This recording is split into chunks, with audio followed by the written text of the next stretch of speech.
एक समय की बात है कि दो बच्चे एक गांव में रहते थे।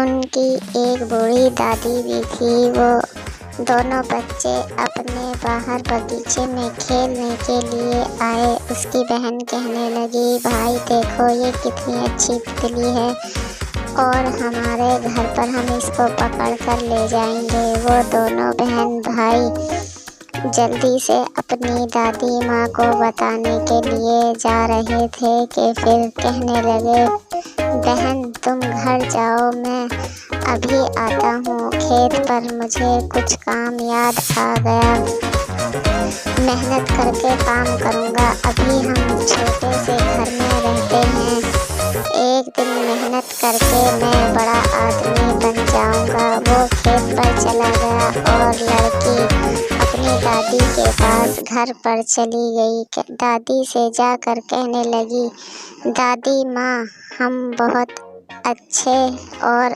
बढ़िया परिवार से हैं। हमारा भाई देखो कितना अच्छा है और मेहनत करके कितना कमाता है। एक दिन हम बहुत बड़ा घर बनाएंगे और तुम्हारी बहुत सेवा करेंगे। दादी कहने लगी, बेटा खुश रहो, तुम बहुत प्यारी हो, मुझे तुम दोनों से यही उम्मीद थी। तुम्हारा भाई बहुत मेहनत करता है, दिन रात मेहनत करके काम करता है और खुशी खुशी से घर हमें खाने के लिए भी लाता है। कहने लगी, अच्छा।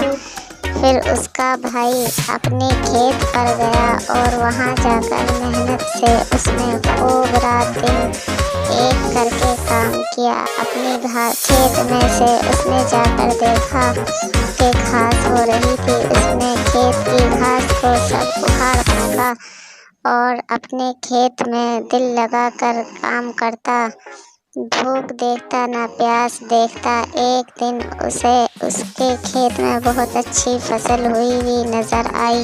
वो बहुत खुश हुआ और अपने घर जाकर उसने अपनी दादी से कहने लगा, दादी माँ हम बहुत खुश हैं, हमारी फसल बहुत अच्छी हो रही है।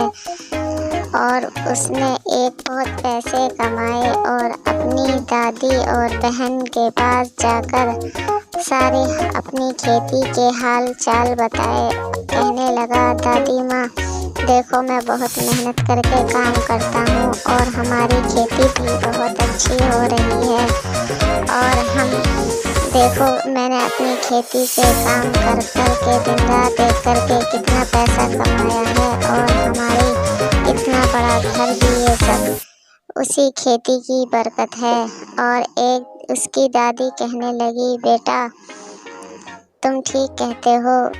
बेटा पोता कहने लगा, दादी माँ हम तुम्हारी दुआ है हमारे, जब तक तुम साथ रहोगी तो हमारे पर कोई आँच नहीं आएगी। इसकी दादी माँ कहने लगी, बेटा तुम्हारे माँ बाप जब इस दुनिया से गए थे तो वो मेरे ऊपर ही तुम्हें छोड़ कर गए थे। देखो मैंने तुम्हें कितनी अच्छी सीख दी है और तुम कितना काम करते हो, तुम्हारी बहुत मेहनत है, जभी तो आज हम यहाँ पर खड़े हुए हैं।